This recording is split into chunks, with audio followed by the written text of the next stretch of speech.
Hey, what's going on, everybody? We are back in another week, and we got someone who is truly amazing, someone who goes by the name of Jeremy Booth. How are you doing, brother? Good, man. Thanks for the intro. Humbled by that statement, and honored at the same time. Happy to be here, man. How are you? Dude, I'm doing good, man.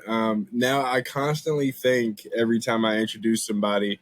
Back a couple weeks ago, I did an interview with someone named Mike Mongo, and I said he goes by Mike Mongo, and every time he's like, "Bro, my name is Mike Mongo. You go by Sniper," and I was like, "Okay, man. Well, I'm trying here." So Jeremy Booth, I believe, is your name, not That something you go by. It's actually your name, that right? is correct. Yeah, Okay. yeah, Okay. Well, yeah. Jeremy, I was born with this name. Yeah. At least my parents gave it to me when I was born. But yeah. so you've been someone in the space in Web3, but we were talking before this, and you've been a commercial artist for a while now. I want to dive into your career, kind of when you became an artist overall, what you've been doing in Web3. You even have something called Boots that we're definitely going to talk about because I have been preaching the word of your boots. So we'll get into that. But just to start it off, Jeremy, uh, when did you start this career as an Yeah, that's artist? a great question. So I graduated in 2005. I'm 36, going on 25. Um, yeah, like I started. I began in high school, like having interest in graphic design. So I got my hands on like an illegal copy of Photoshop, and just kind of started tinkering, teaching myself. I think there were some resources online, which I don't remember what they were at that point in time, to kind of help teach myself, and just really just experimented with Photoshop a ton, and honestly created a ton of crap. But it was a great experience. Learned a lot, and then let's see, somewhere along the way, I kind of got serious about that, and I wanted to pursue graphic design. Pretty seriously, and so I then also got my hands on Adobe Illustrator, which is like a vector program, and kind of fell in love. It seemed a lot more natural to create illustrations than it was to do photo editing on Photoshop or design a layout for a magazine or a page or whatever. Creating art illustration was just more enjoyable, and it felt good. It felt natural. So I kind of left the whole graphic design behind, and kind of started pursuing illustration.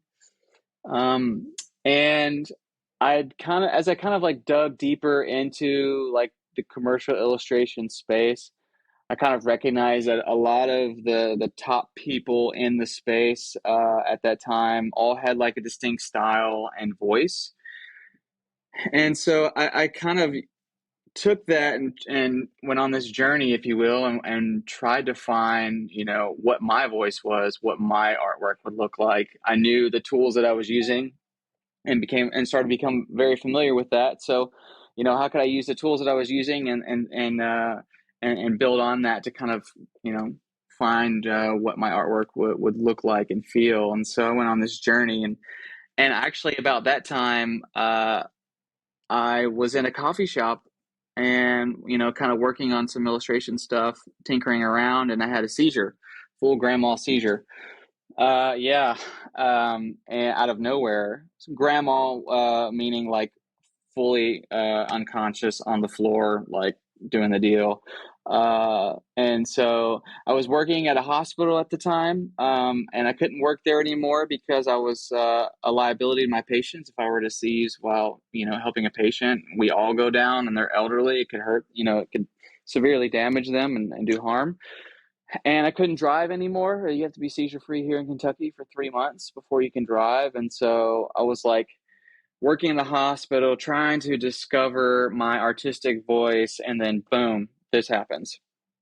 Um, it ended up being like a 3 month period, or no, excuse me, 6 month period of time, very dark season of my life where I would periodically have grand mal seizures and going to the doctor and seeing neurologists and surgeons and stuff like that. But it long story short, 6 months later, I had brain surgery and I've been seizure free actually February 15th, 9 or 10 years this year, something like that.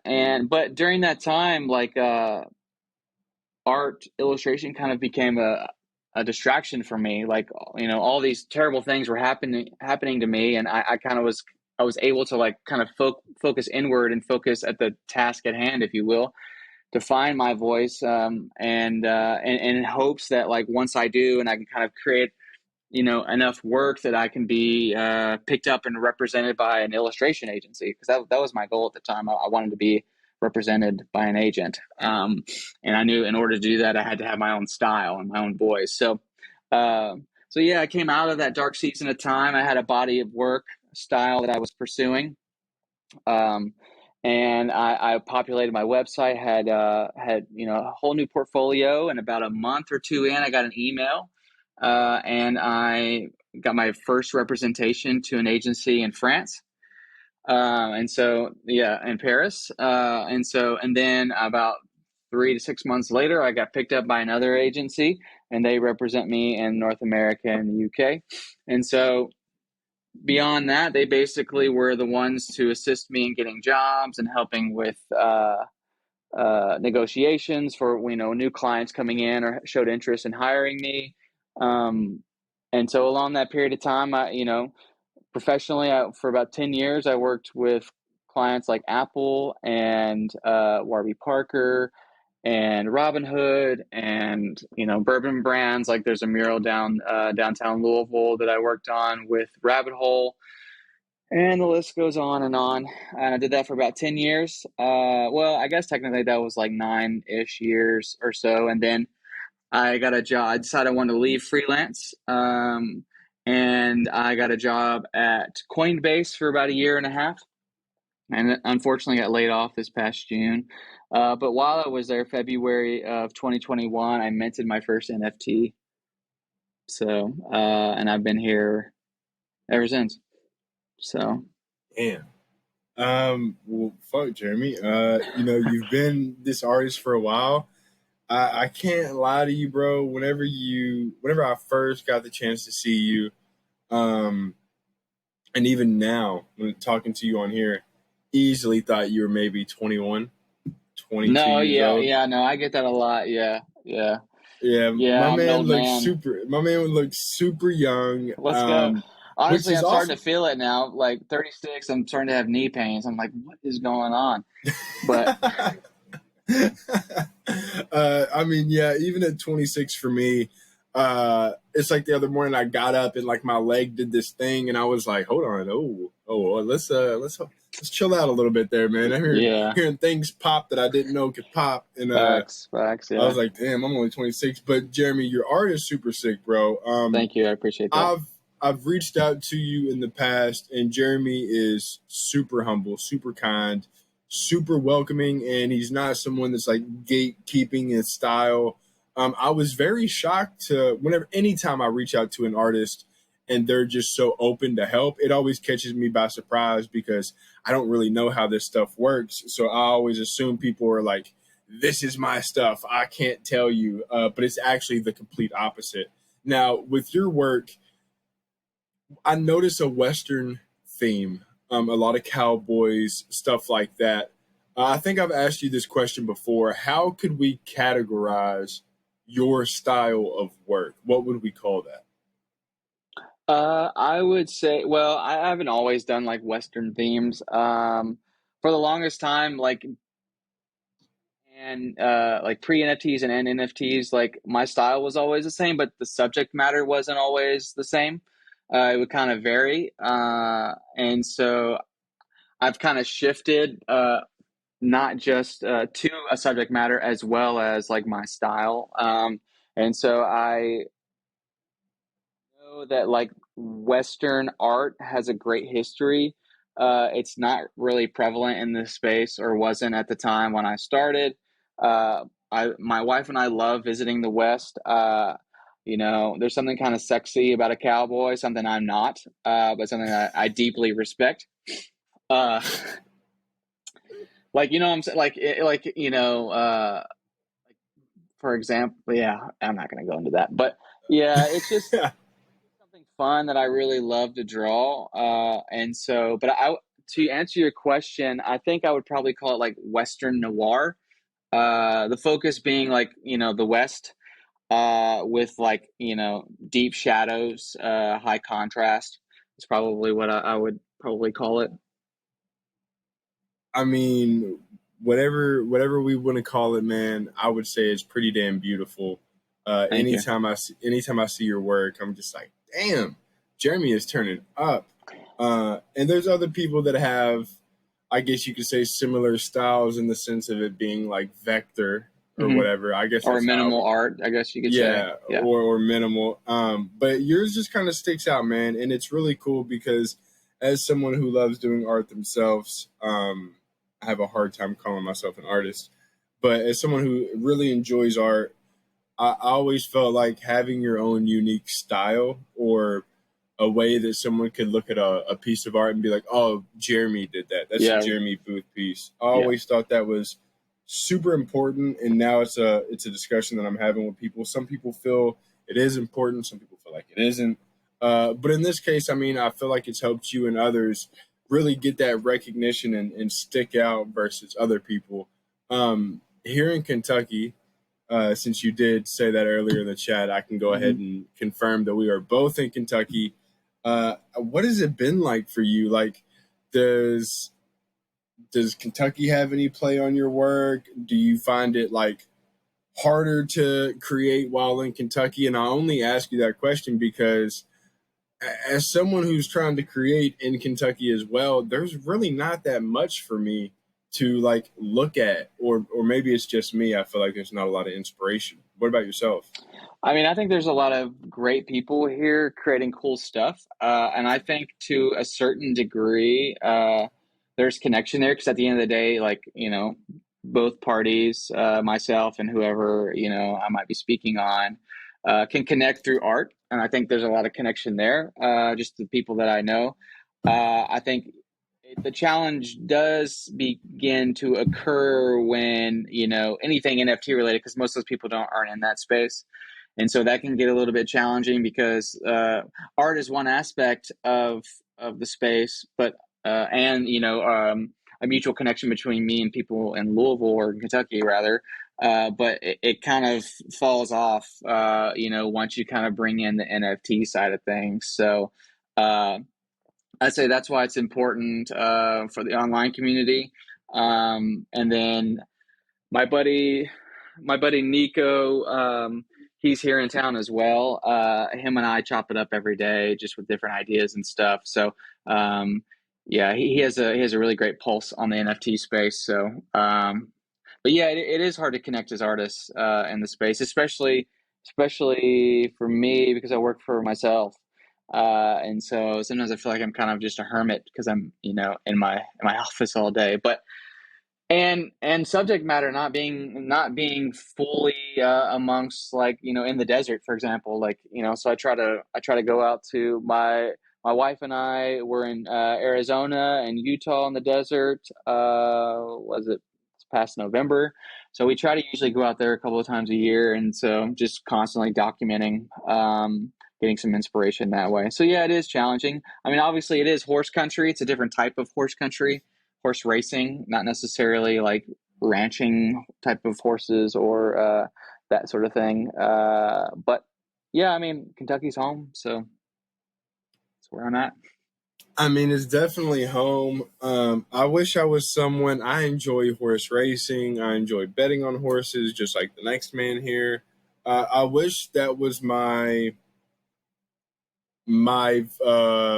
passion for drawing because I mean we're definitely in a place where drawing horses, I feel like could go crazy. You're just drawing things that could be centered around the Derby, but that's just not me, man. Have you done That's anything? even more niche. Like Yeah. Cowboy and West is niche, but it still has a pretty vast audience. I'd say once you get into like traditional horse racing like that, that's even more niche. And I feel like if you were to kind of just do that, might be difficult to expand your audience out of like not just Louisville, but like racing hubs, like, if you will. So yeah.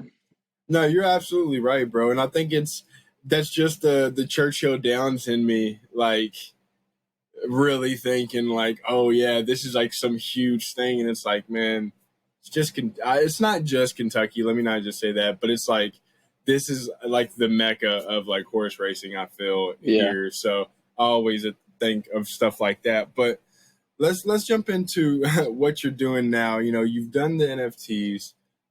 You know, you've been here in the space for a little bit now. You're nobody new. And you just recently created something, and I've been so excited to talk about this. And we'll talk about your other artworks as well, because even right now, I believe you have an auction going for your NFT yearbook, which we will talk about. Um, but you made boots. You know, that was something that was super fun.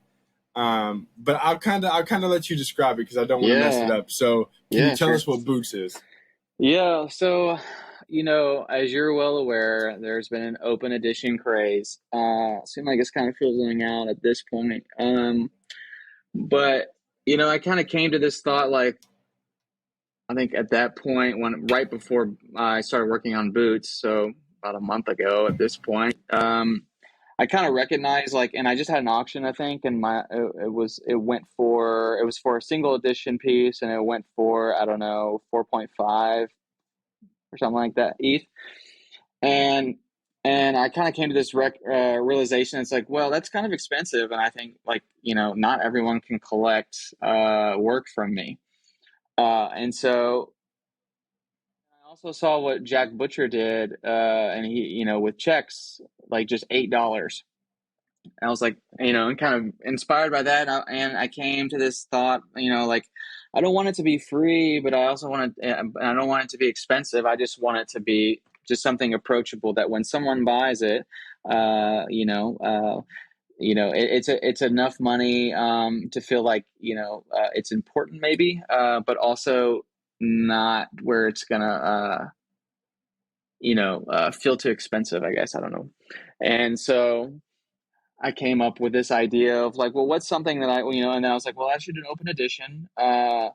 Maybe I do like a still life of just boots. Like, it's just kind of boots just sitting there. And kind of produce the boots um, with the idea of, like, it being accessible to people. People can afford it. It's $23 for 23 hours, which my buddy Nico came up with. He was like, dude, you should do the open edition for $23 at 23 hours to celebrate 2023. And I'm like, dang, that's a hook right there. So, I was like, yeah, that's great. Well, I'll definitely do that. Because I'd been working with him about behind the scenes in regards to wanting to do it and how to go about it. And a lot of people were doing open editions that were very expensive, like 150, 130. And so I was like, I'm just going to do this very cheap. And so it's funny. There was also in the community, there's a lot of people going back and forth, I think, even today, especially then, like the pros and cons of open editions and them being good and bad and yada, yada, yada. And I almost did the night before, I almost made the decision not to mint or not to release it. But I just kind of stuck with my plan, minted it, sold in 23 hours, sold about 6,333 boots. And again, the idea is it was be accessible. It was to kind of create community and kind of be the key to my ecosystem moving forward.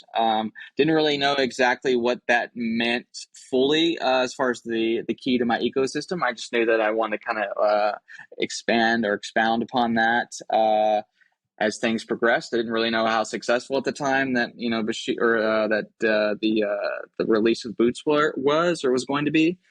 And so I did it. Tons of people came in, joined my community, quote unquote.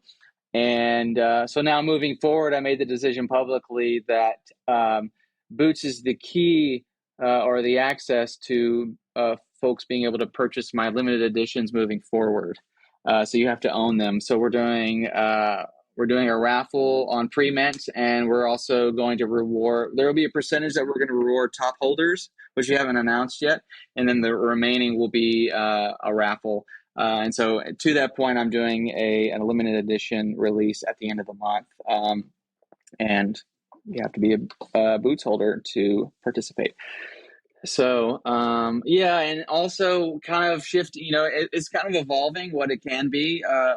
And now I'm kind of going into this phase of it being a dynamic NFT and evolving over time. So it started off as like one design and one colorway. And was it last week maybe? I switched the design and the colorway, the metadata. And planning to do that down the road as well. We've got some, when I say we, because Nico's kind of helping me behind the scenes, but we've got some cool ways to do some like short-term activations with boots and some other collaborators that we're working on, planning to drop that in the short term. So yeah, it's just, taking it day by day and trying to figure it out. So. Well, I'll tell you what, man. You probably know from seeing on Twitter, I'm a big promoter and supporter of boots. Thank you. I appreciate that. I've been trying to tell these people, look, man, I've never got the feeling that Jeremy was in this for money by any means. But and I don't think that he's out here trying to like manipulate the floor price and trying to pump it sky high. But I made a tweet and I told people, if you genuinely like Jeremy, what he stands for, enjoy his art, I think it's a really, really good entry price in order to grab some of these boots. Because I think at the time the floor price was 0.03. Mm-hmm. And I was just like, man, it's not even about the money. It's just about the fact that, like Jeremy said, his work is very good and it's expensive. It is what it is. And I was like, man, this would just be a really good opportunity for me to own something by Jeremy, especially at an affordable price. Mm-hmm. And then I would see your Twitter and you were telling people, once again, yo, this is probably going to be more of a token into my other drops. So if you're wanting that, I would grab now. I even made a tweet. It was like, look, y'all, he's putting it right in front of our face. We got to grab these. Not a lot of people grabbed them, I feel like. At least my friends didn't because they hate me. And then all of a sudden they go from 0.03. Right now they're sitting at 0.14. They were at 0.2 for a short period of time last night. Damn. Yeah, it wasn't for very long. Look, but it was there. Yeah, it's crazy. Yeah. Wow. I see your tweets sometimes and Jeremy will be like, oh, they're on the run again, or just something silly. And it's fun to just watch this stuff explode because as someone who genuinely picked some up because I like your artwork, to see other people like, oh shit, I can pick up boots for fucking way cheaper than I can a one-on-one right now and still have that opportunity possibly in the future to get these works. Oh, and then also I forgot one thing to add. Sorry to cut you off, but I also made it CC0, so people are starting to make their own artwork, either doing their own rendition of like boots or integrating boots into their own artwork. So which is really dope. So just trying to really bring the community together. Yeah, man. I had seen that as well, and I was actually going to mention that, so I'm glad you did. You're kind of doing it all with boots, and I really like to point out this number because I think it's pretty crazy.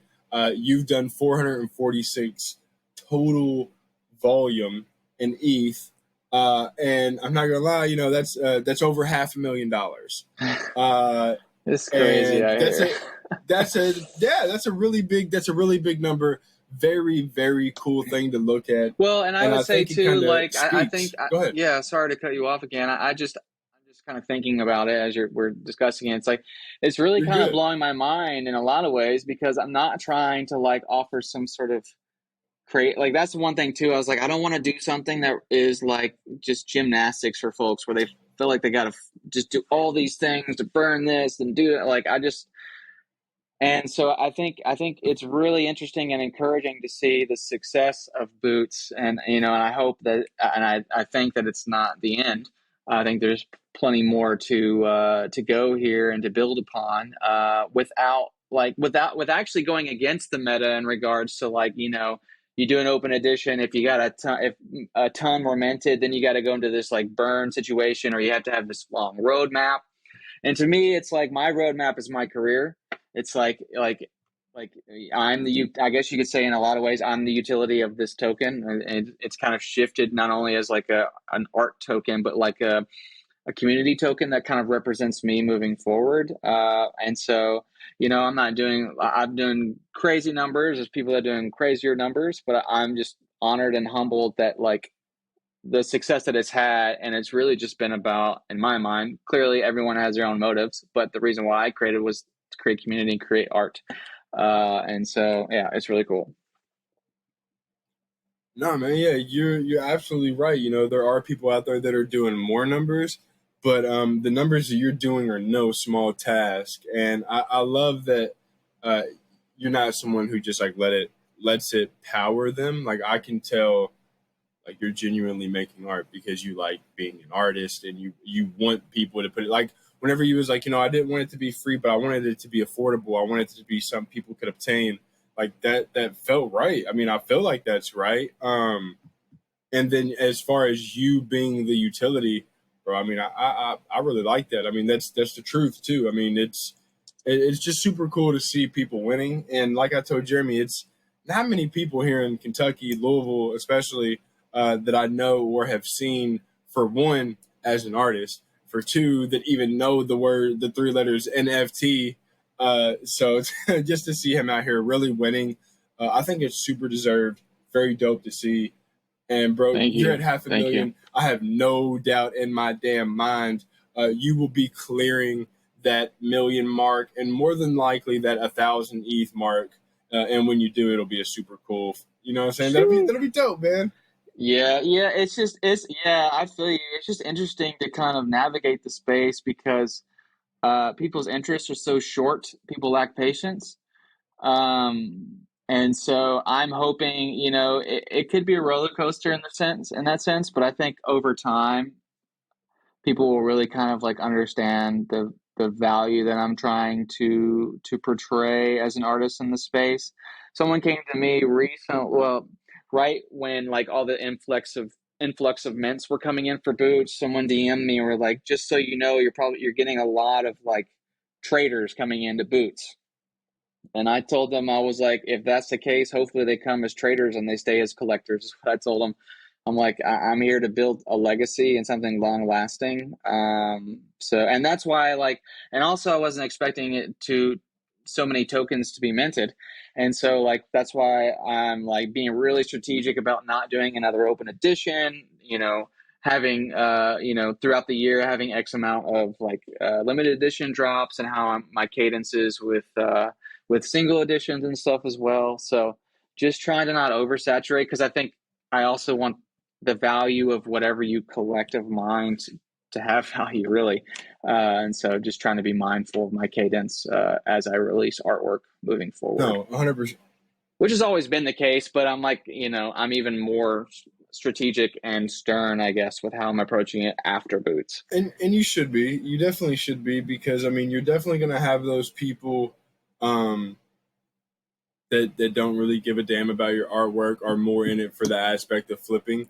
But I truly believe that this is going to be a great opportunity for people to really join your ecosystem and just really have the chance to see what you do, more eyes on you. And I mean, it's just part of the game, man. The flipping and stuff comes with it, but you never know who could end Yeah. up coming into your Discord or just collecting your pieces, and then all of a sudden, boom, you now have someone that's a diehard, and it could open a door for so many other people. So I'm definitely seeing the people trade, especially whenever you let them get in at such an affordable price, and we're kind of knowing that you do make expensive work. But man, the artwork is amazing. I'm legitimately, genuinely happy that I got in early as a supporter of someone who was believing in it, and now it's just fun to see where everything's going. I do want to jump over and talk to you a little bit because I know we have a hard stop at 6, so we have about 20 more minutes to go. Mm-hmm. You're currently, me and you both are in what's called NFT yearbook. big shout out to them. Mhm. Um, Yeah, yeah, great great people. people. I got the luxury of speaking with them recently, just learning their story. But they did this thing. Basically, it's, for those that don't know, it's exactly what it's called: an NFT yearbook, 420 pages, 6.9 pounds. They definitely need to pay me for shilling like this, but love them to death. But Jeremy made one of the covers. They're doing a thing where they're allowing some of the artists to do covers. They're minting the covers on Super Rare and then selling them as one of ones. Jeremy has created one of the covers. It's currently on sale. Whenever this airs, I'll yeah, this it'll be long over. The auction will no longer be going, but as of right now, it is currently going, and it is sitting at a pretty hefty price, as it rightfully should be. Can you please talk to us about what it feels like to have your own one of one cover, to already see the price with like 19 more hours waiting, and just the overall feeling, brother? Yeah, just it's all man. Like the art creation is always the easiest. I mean, sometimes I've been doing it for a long time. Sometimes there's challenges for sure, but I think the for me personally, the most anxiety ridden part of this whole thing is like minting and putting it up for auction. Like, the people are really kind of setting the value of your artwork live.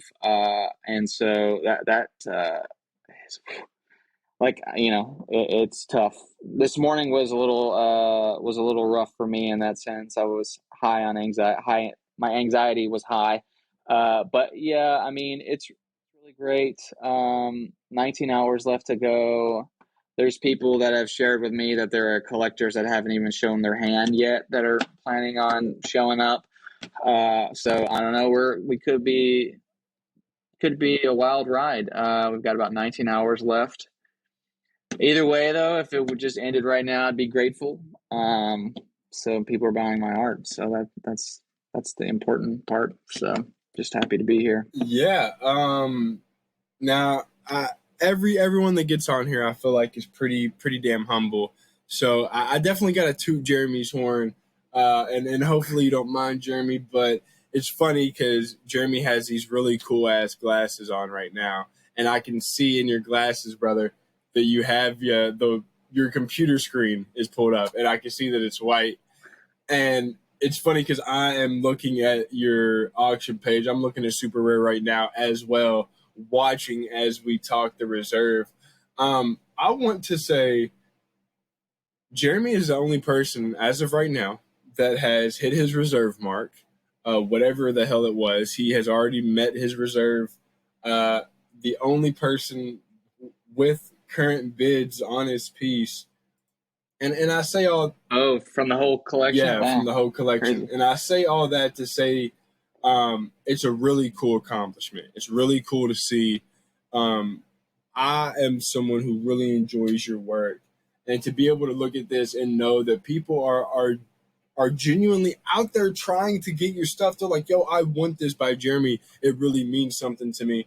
And there was other artists that I've seen, and they were like, "Oh yeah, I saw this early on, and I immediately thought of Jeremy." I wish I could think of the damn artist that told me that. But and that's when I kind of knew and seen the people around in the space that do collect your work, the people that you speak with. Um, you're in a great circle. You're amongst great names. So, I mean, it's truly just awesome to see you have the success and all the things you're doing. He's definitely putting on for Louisville like nobody else. For Kentucky, I should say. You're putting on, bro. You're putting on. Seriously. Um, Yeah, I'm trying, man. Yeah, I I'm I trying. mean, it's something that's not easy because the art scene in here. I mean, we have what 21C Museum and Speed Art Museum, the only two museums I've ever seen, I think, around here. And even then, Yeah, there's smaller shops that sell art and stuff, and they kind of do exhibitions and stuff. Yeah, there's actually a gallery, small shop art gallery, whatever you want to say, on Frankfurt that is doing an NFT exhibition. I think you pay with USD though. I don't know. I haven't been able to make it in. There might be an ETH option. I don't know. Haven't been able to make it in and kind of figure out all the ins and outs there. But yeah, I thought that was really cool to see regardless. But yeah, I mean, that's kind of been my whole career. It's like I've worked with a couple of people here in Louisville, but like generally it's just kind of been not to toot my own horn, I guess worldwide or out of Louisville. Just always kind of really try to set my expectations and my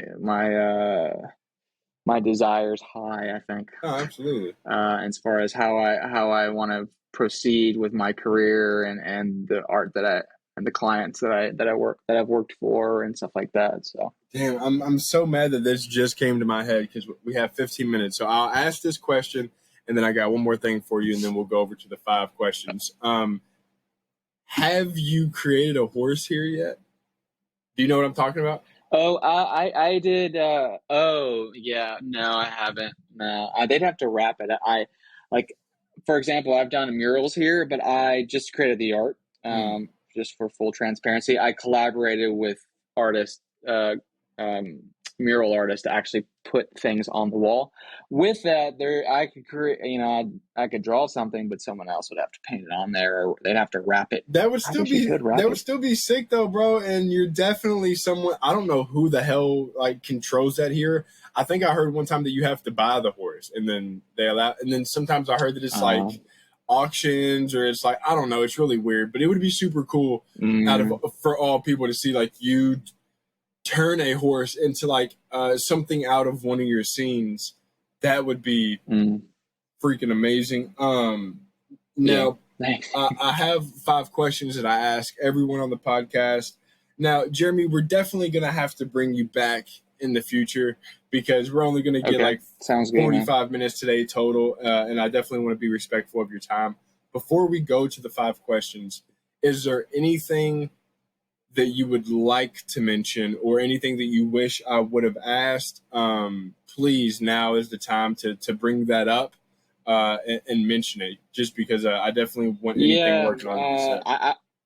yeah, I won't give too much. I won't give a lot of detail. One thing that I'm really trying to pursue this year is the connection between digital art and physical goods. There's 2 things in mind that I'm working with, and a couple of different teams, partnerships or collaborations. Oftentimes when we see in this space, when an artist kind of creates a physical good, usually the NFT is like that physical good, like spinning around or whatever. Like, for example, the NFT yearbook's a great example. Like, you kind of see like that physical good 3D. I want to kind of go a step further, and the collaborations that I have to actually create art and integrate that physical good in the art. So it's just fully, a scene integrated with, whatever that product is, and then you get the artwork. It also comes with the physical good that's in the art. So I'll just say that I'm working on a couple of different things with that. And I'm really excited about it. One I'm really excited about. So, I mean, but these things take time, because it's not just like I can just go in there and produce a digital piece and right. put it up for sale.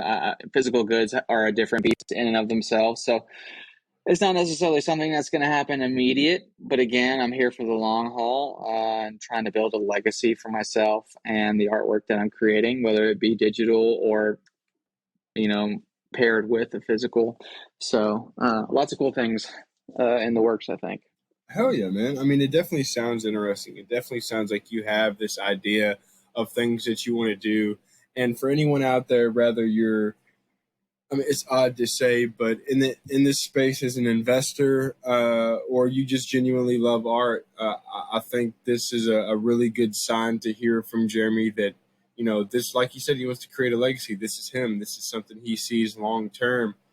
Even if NFTs were to somehow magically disappear tomorrow, I truly believe that Jeremy is still going to be this artist that he has been. I've been here longer. Yeah, I've been here way you know longer what I'm in saying? regards to creating art. Yeah, yeah. And that's just It's the only thing I'm really good at, to be honest. I'm not good at much.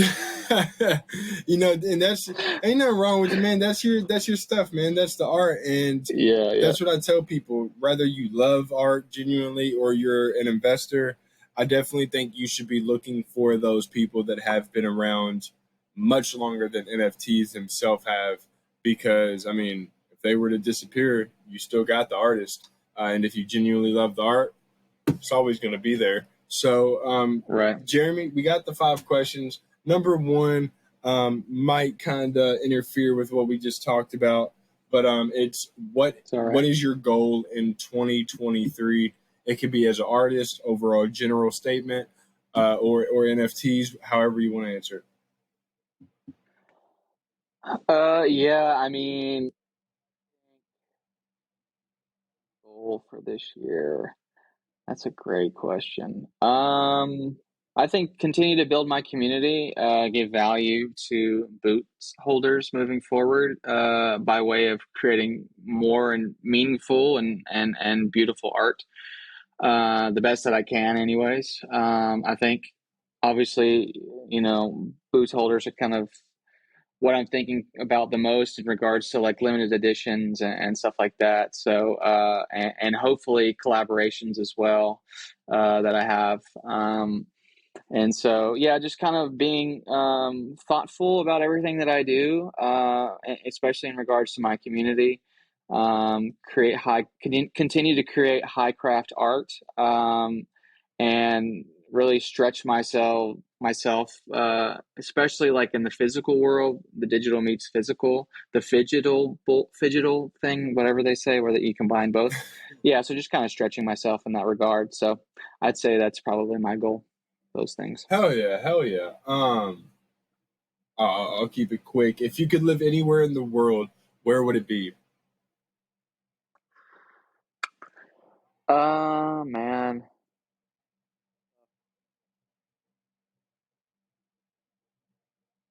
I would say I would probably go. I don't know. I love Arizona and Utah.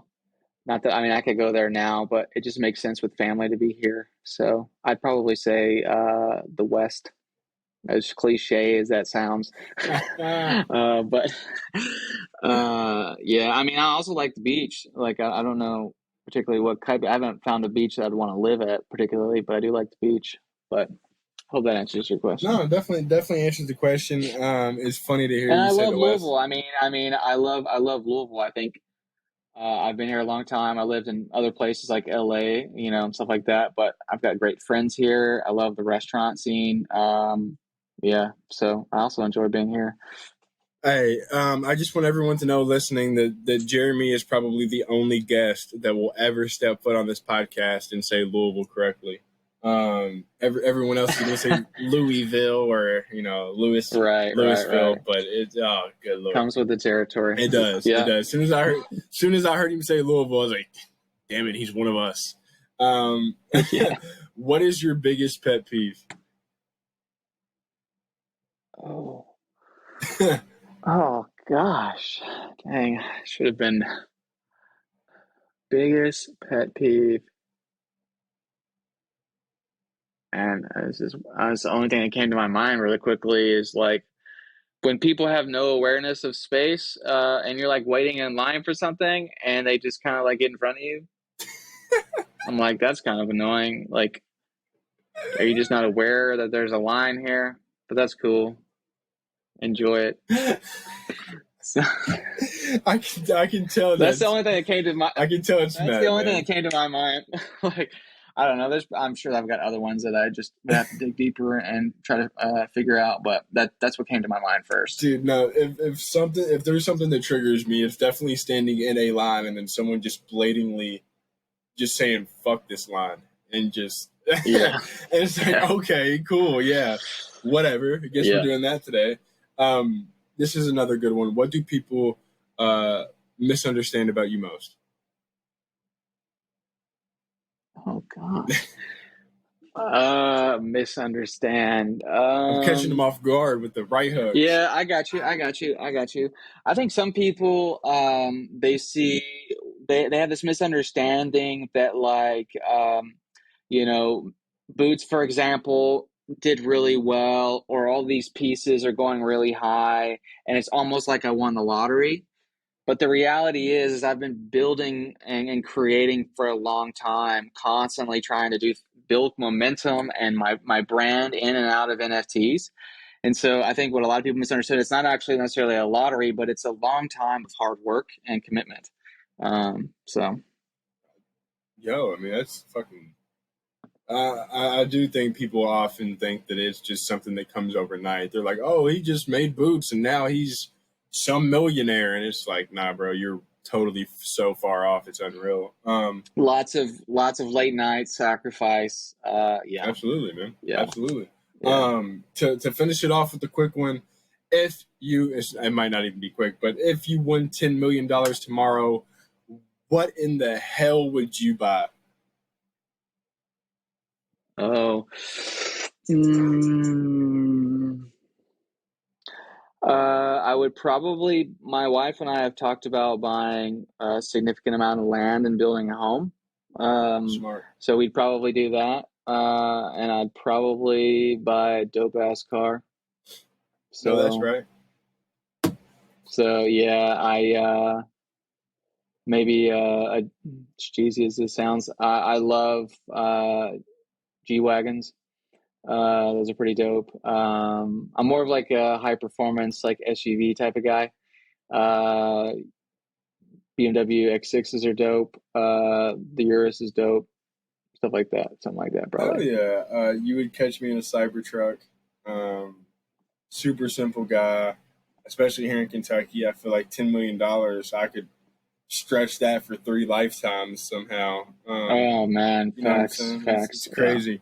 yeah, But Jeremy, dude, we've been going for 46, 47 minutes. It's been a blast, bro. I'm so excited to learn more about your story going forward. You being in Louisville, I've spoke with Nico before, and we definitely all got to link up one day. yeah, It's just yeah. been cool, man, learning and seeing everything you're doing. So I don't want to hold you up any longer. The only thing I ask is that you stick around for 1 second after we close this. And for the people listening in, I just want to thank you so much for listening. We've been constantly trying to push out good quality content, and I feel like we've had some of the greatest artists in the space, from Jeremy Booth, T. Joe, Terrell Jones, Jake Free, Claire Salvo, Milan, just a bunch of great people. Heavy Yeah, hitters, you dude. know It's what I'm crazy. saying? Great, amazing people. So, Jeremy, if you want, you could say a final word to the people before we go, and then we'll head out of here, man. Yeah, no, thanks for having me. It's a joy to be on your show, dude. Yeah, you can if you're trying to see what I'm into, what I'm up to. My Twitter is just at Jeremy Booth. Yeah, pleasure to be here. Absolutely. And those listening, every time I post an episode, I say it and I'll say it again. I'll always tag the people. Highly encouraged. Go checking out Jeremy's work. Super talented artist. And I mean, whenever you see the other people that he's talking to and people that collect him, I mean, it's real recognized, real kind of moments. And I just don't think you'll be let down at all. So check out Boots, check out Jeremy, and everything he's doing. Jeremy, I thank you. And for those listening, I thank you too. Y'all have a great week, and we will see y'all next time. Peace out.